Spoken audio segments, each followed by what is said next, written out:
Esta semana en Visión Universitaria vamos a conversar con el profesor Hernán Lucena, director del Centro de Estudios de África y Asia de la Universidad de los Andes. El 18 de julio se conmemora, de acuerdo a la decisión de la Organización de las Naciones Unidas, el Día Internacional de Mandela. El 28 de julio se cumple un año más de la visita de Nelson Mandela a Venezuela. Estamos en la mitad de esas dos fechas por ser hoy 25 de julio. Más allá de la vida y obra de Mandela, su mensaje, cómo cambió el mundo y cómo aterriza en Venezuela en estos tiempos que estamos viviendo. Eso es parte de lo que vamos a conversar con el profesor Hernán, quien pues, nos ha traído parte de su bibliografía, de su biblioteca. Y vamos a leer algunas palabras de Mandela al inicio y al final de cada uno de los segmentos. Y vamos a comenzar con esto. Democracia. Todas las fuerzas democráticas de este país deben unirse en un programa de cambios democráticos. Si no están preparados para acompañarnos, por lo menos tienen que ser neutrales y dejar a este gobierno aislado y sin amigos. Palabras de Nelson Mandela. Profesor, bienvenido, un gusto tenerlo acá en Visión Universitaria. Muchas gracias por haber tomado la invitación. Gracias por la invitación. Efectivamente, el pensamiento político de Nelson Mandela se caracteriza por un ABC. No hay rencor de 27 años y medio de cárcel. No hay odio.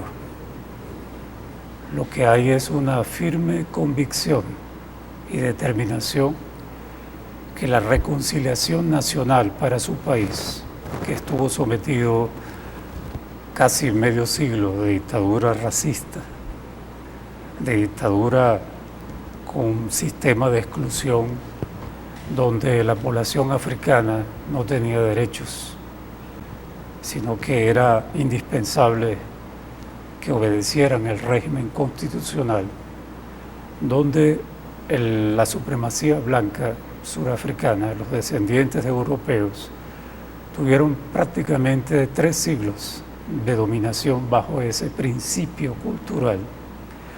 Y luego en el siglo XX diseñaron una carta magna que no daba espacio a la población africana, sino ser mano de obra barata. Ese pensamiento de Mandela se proyectó en varias etapas. La formación en los colegios ingleses, donde el liberalismo político llevó a cabo una gran ilustración, no solamente a hombres de su generación, sino a todos los surafricanos del siglo XX. Y el otro aspecto es que comienza el joven militante en el Congreso Nacional Africano, uno de los primeros partidos políticos de África del Sur, basado en el espíritu de la democracia. Y esa concepción de la democracia se ilustró por el pensamiento tradicionalista africano, por el pensamiento político liberal inglés y por el debate político que existía en la década de los 30 y 40 del siglo pasado, en periodo de Primera, Segunda Guerra Mundial, y llevaron a Mandela a una fase de liderazgo político juvenil y luego entra a la fase clandestina cuando es perseguido por el régimen del apartheid y posteriormente es enjuiciado por disentir políticamente y es llevado a cadena perpetua en un famoso juicio que no fue solamente en Sudáfrica, sino que tuvo resonancia mundial, que fue el juicio de Rivonia. Nelson Mandela, al igual que sus compañeros de distintas organizaciones políticas, se salvan de la pena máxima por la presión internacional. Y en el caso de Venezuela, desde Rómulo Gallegos, desde el inicio de la democracia venezolana, a partir de 1958, hay una fuerte presión y hubo una coherencia a lo largo de la era democrática venezolana de mantener las sanciones y la solidaridad, no solo con ese preso mundial para la conciencia de la democracia internacional, sino para la opresión al pueblo surafricano. Venezuela perteneció al Consejo de Seguridad de las Naciones Unidas y por un periodo de todos los presidentes socialdemócratas y socialcristianos en Venezuela fue firme esa posición de solidaridad y sobre todo hermanar la lucha a nivel del pueblo venezolano en la comunidad internacional latinoamericana. Por ello, esa apreciación que usted leyó es una gran enseñanza. En la Sudáfrica que le tocó Mandela había extrema izquierda y extrema derecha y un gobierno que prácticamente gastaba 3 partes de su presupuesto en armas y en industrias para la guerra. Eran tiempos de Guerra Fría y Mandela concibió una fórmula de integración respetando la diferencia política. Y esa concepción mandeliana le da un protagonismo de ser uno de los abogados más conocidos de su país, del continente africano y del mundo, al igual que Mahatma Gandhi. Ahora, esa descripción que usted hace sobre no solo la vida de Mandela, sino la realidad política que sufrían en un país con esa exclusión tan radical, pero un país con alguna, salvando las diferencias, con algunas similitudes, una hambruna, o sea, una parte de la población con hambre, con problemas sanitarios, en las peores condiciones, y sin embargo un hombre que pasa 27 años y tantos preso, sale de la cárcel sin abrigar odio, simplemente construir un país. Eso hace que uno tenga que ver el mensaje de Mandela o el mensaje de Mahatma Gandhi o el mensaje de estas personas que le hablan al venezolano de a pie, al venezolano que está dividido en 2 sectores, los escuálidos, los chavistas o los oficialistas, los enchufados, o sea, pero en todo caso hay una división artificial, porque todos somos de carne y hueso y todos, la sangre que nos corre por las venas es de color rojo. Y como nos dijo en un programa pasado el padre Cándido, cuando llueve por igual para todo. Nos empapamos de la misma manera, estirios y troyanos. Ahora, ese mensaje de Mandela, ¿cómo podemos reflejarlo, aplicarlo, replicarlo en la sociedad venezolana, en una sociedad donde hay sectores donde vemos odio, donde vemos aprehensiones, pero también hay sectores donde vemos ganas de diálogo, ganas de que nos reencontremos? Sí, y así como vemos una división, un apartheid por algo tan incomprensible como el color de la piel, pues en Venezuela vemos una división también por algo hasta cierto punto tan incomprensible como pensar distinto sobre lo que más convenga al país. Profesor. Sí, Sudáfrica fue una nación polarizada por medio siglo bajo una constitución racista. Y Mandela señalaba en sus discursos por Europa, Estados Unidos, o por su gira por América Latina, iniciada en el mes de julio de 1991, que una de las formas para contrarrestar la polarización, el odio y el rencor político, era en función a que el arma más eficaz no era la violencia, sino el diálogo. Ese diálogo construye, ese diálogo define y ese diálogo suma voluntades. El racismo es la mayor aberración de la humanidad en sus distintas etapas y particularidades nacionales. El mensaje de Mandela para la Venezuela de hoy es básicamente que nuestro destino, nuestro carácter democrático, se debe construir mediante la sinceración, no solo de las instituciones, sino de un liderazgo político que permite el consenso. Reconociendo la diferencia, es un hecho natural, el paradigma político, pero no hay posibilidad de tener un ciudadano en la otra acera del frente totalmente excluido por disentir políticamente.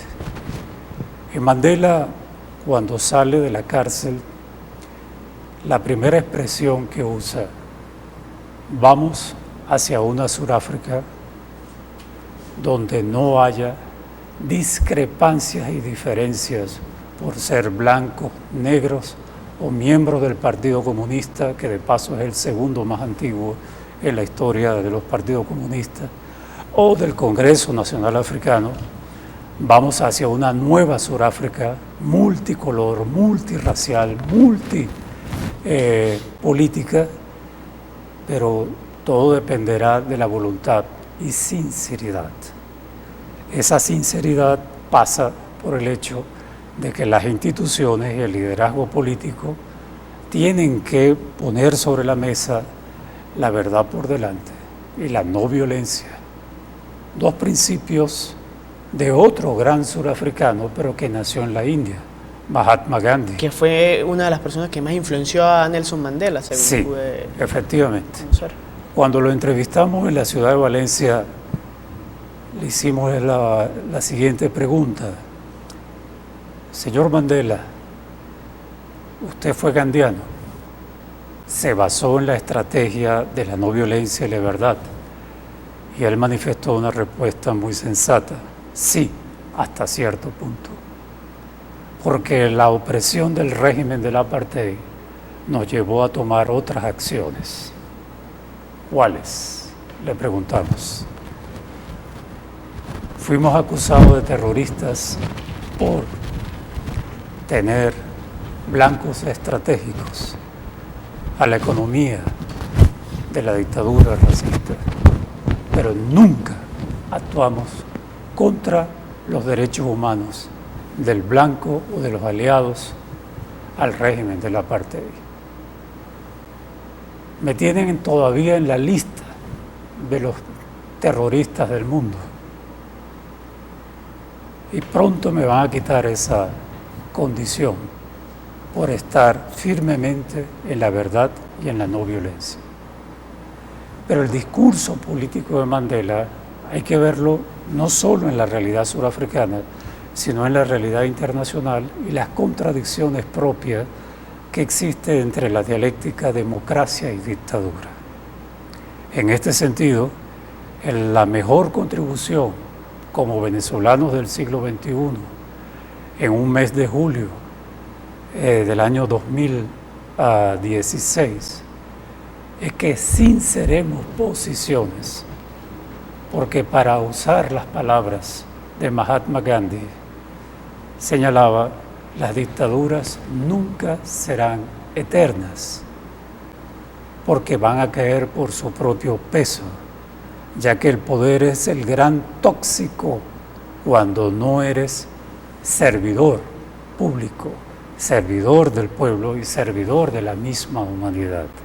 Eso es un concepto africano muy tradicional que se llama Ubuntu. Eres humano en la medida que te reconoces con los demás y eres fiel servidor a los demás.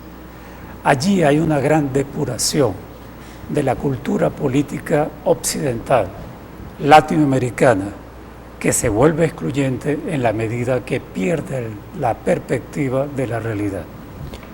Ya que el profesor mencionó hace poco sobre el diálogo, voy a leer una parte acá del libro Nelson Mandela por sí mismo, libro de citas autorizado que el profesor pues gentilmente nos ha traído para que acompañemos el programa acá con algunas citas. Sobre el diálogo, dice: algunos de los más influyentes de los nuestros dudaban seriamente si el diálogo con el régimen del apartheid era una opción viable. Manuscrito autobiográfico, inédito. Después dice: el arma más potente, como dijo ahorita el profesor Lucena, no es la violencia, sino hablar con la gente. Finalmente, el éxito relativo que hemos alcanzado en Sudáfrica justifica nuestra creencia de que los conflictos pueden y deben resolverse pacíficamente mediante el diálogo.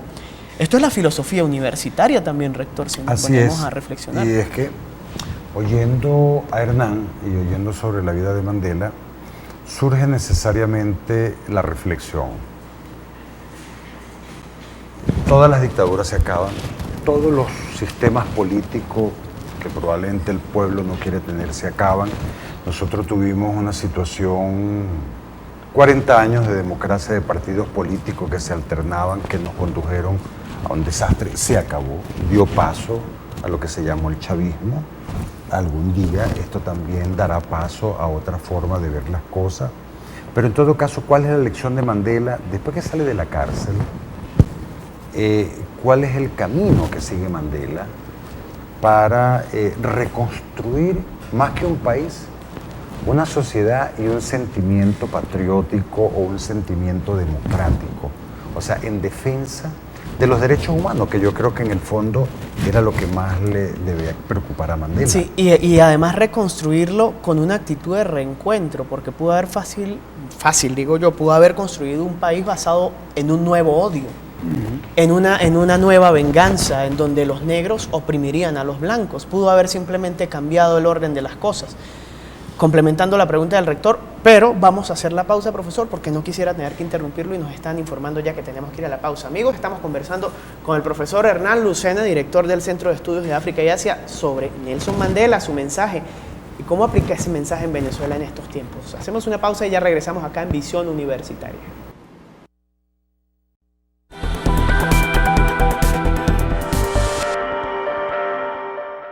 Continuamos en Visión Universitaria conversando con el profesor Hernán Lucena, director del Centro de Estudios de Asia y África de la Universidad de los Andes. Estamos conversando sobre Mandela, sobre Nelson Mandela, su mensaje, cómo aplica en Venezuela en estos tiempos. Antes de que el profesor conteste la pregunta que quedó sobre la mesa, leemos otro párrafo acá. Un orden democrático no se basa únicamente en el principio aceptado de un hombre, un voto. Además, debe reconocer el derecho constitucional a disentir.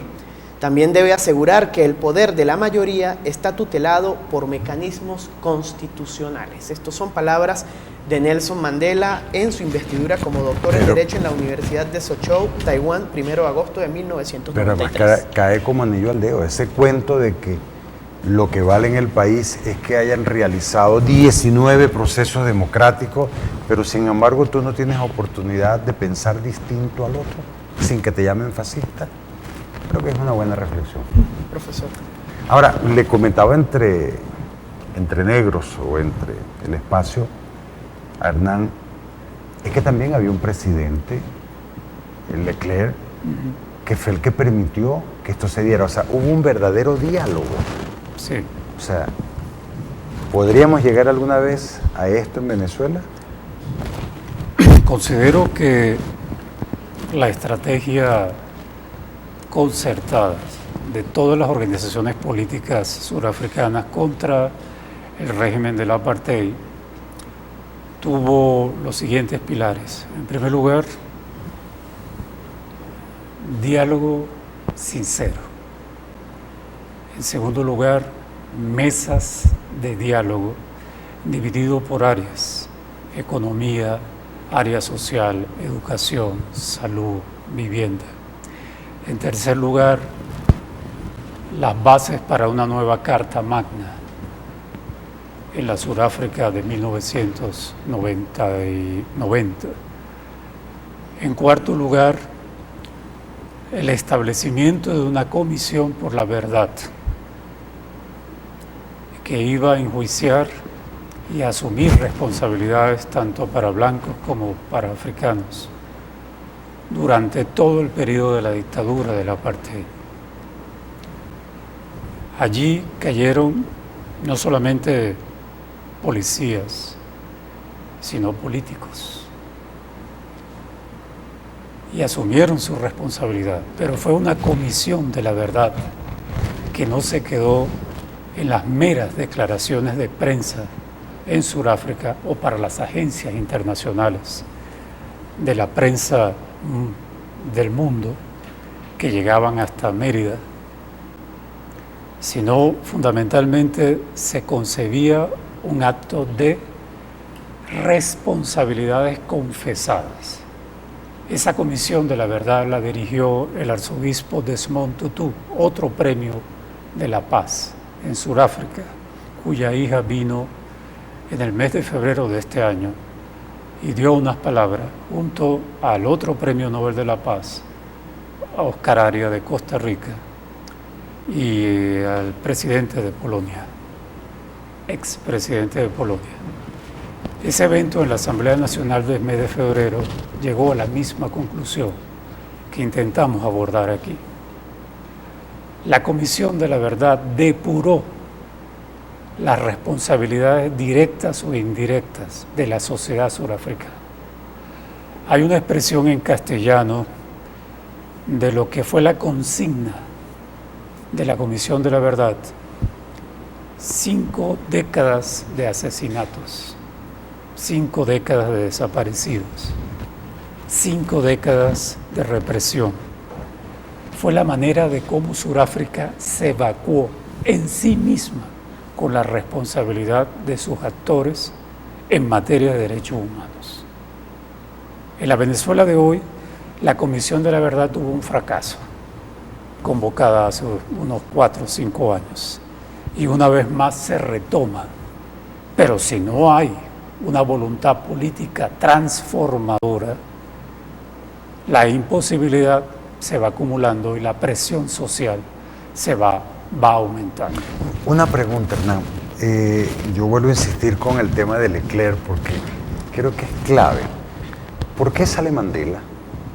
¿Y por qué Leclerc favorece esta transición cuando Leclerc pudo haberse anclado en el poder? El poder es tóxico, intoxica. Y él pudo haber dicho: bueno, me quedo en el poder, y Mandela sigue hasta que se muera, hasta que se pudran sus huesos. Nos morimos todos en esta situación. Nos morimos todos, pero no. Liberan a Mandela. La presión internacional influyó mucho, por supuesto. Pero Leclerc también juega un papel importante, sí, ahí. O sea, el blanco opresor juega un papel importante. Políticamente, Frédéric de Klerk fue la última generación de ese liderazgo del Partido Nacional que estaba consciente que Sudáfrica no podía seguir con ese rumbo, ya que había una realidad inminente. Había bancarrota nacional por los gastos de armamentismo aplicados en Sudáfrica y en la guerra con los países vecinos, Angola, por ejemplo. Y esa bancarrota financiera los obligó, más el agotamiento del modelo político, a un diálogo, a unas negociaciones. Y aquí es importante destacar un aspecto. Mandela tenía 27 años y medio sin contacto con su pueblo, ni con su partido, ni otra organización política. En los últimos meses de su prisión hubo salidas de la cárcel para negociar con el alto gobierno surafricano. Los dos fueron respetuosos, caballeros, Frédéric de Klerk y Nelson Mandela, y llegaron a esta conclusión: aceptemos que hay una nueva realidad nacional, negociemos políticamente y avancemos contra cualquier obstáculo, venga de la ultraderecha o de la ultraizquierda. Y hay otro aspecto que es importante a considerar aquí. En la sociedad africana, es decir, los descendientes de holandeses, de ingleses, habían sectores progresistas que estaban de acuerdo en echar las bases hacia un nuevo país, hacia una nueva constitución. Y esto permitió el reconocimiento de otorgarle el Premio Nobel de la Paz compartido a Frédéric de Klerk y a Nelson Mandela por parte de la organización Premio Nobel. Y ello se dio en una coyuntura donde el mayor número de muertos que tuvo la transición política de la Sudáfrica, de la dictadura del apartheid a la democracia multirracial, ese mayor número de muertos respondió a los sectores más radicales de ambos bandos.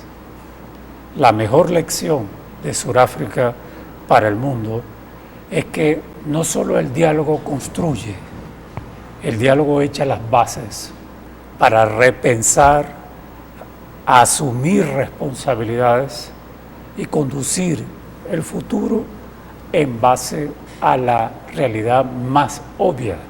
Cuando se agotan los modelos políticos, tú no puedes adoptar modelos, a lo sumo adaptarlos.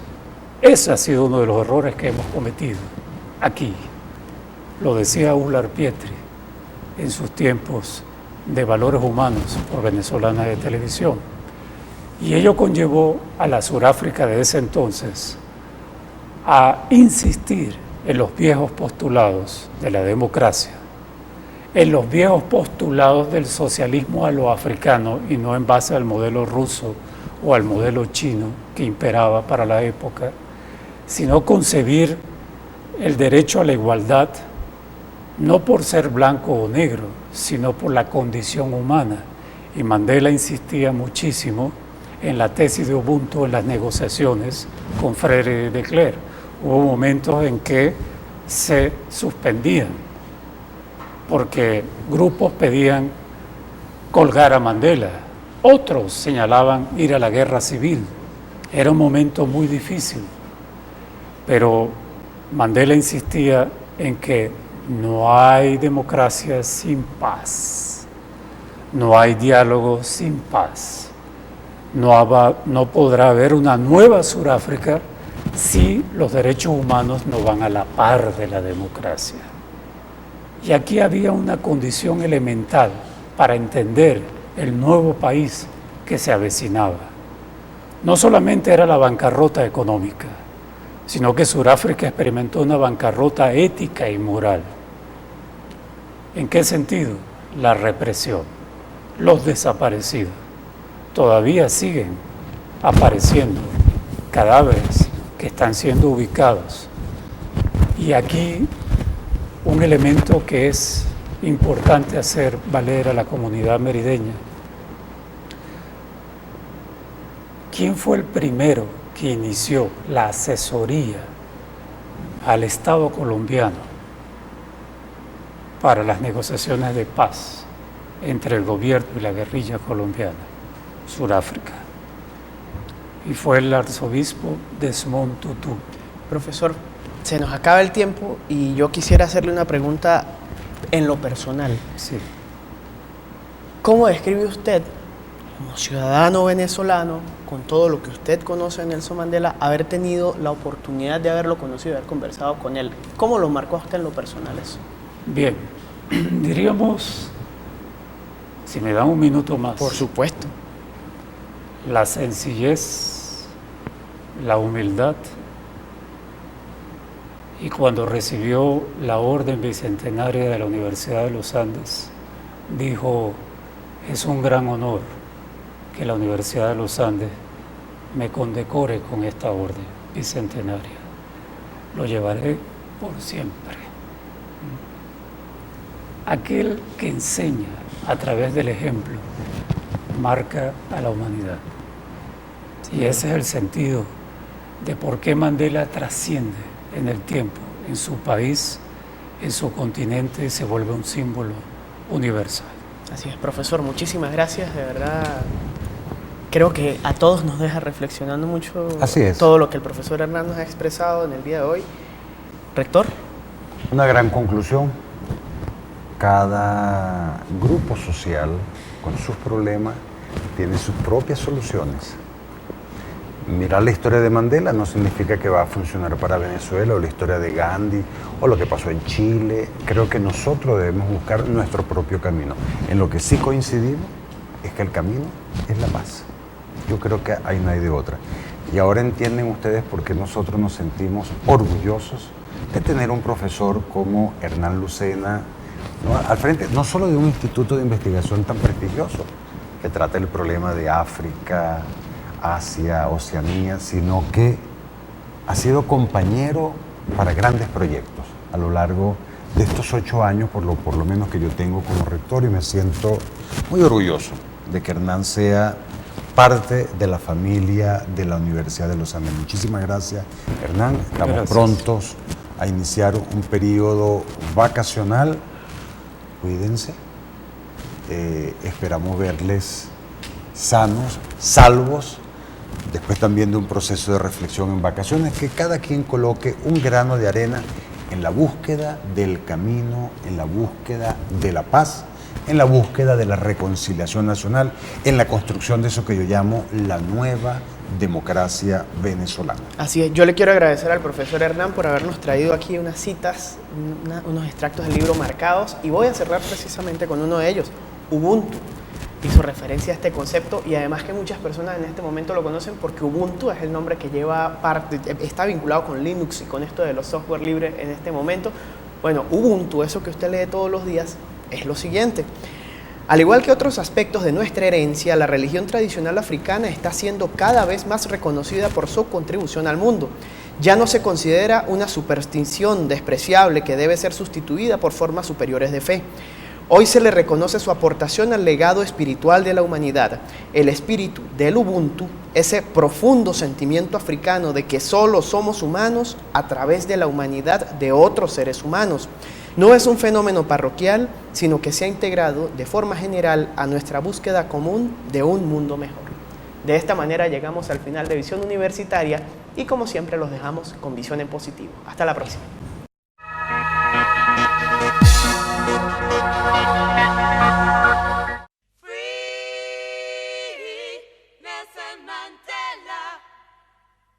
Madiba.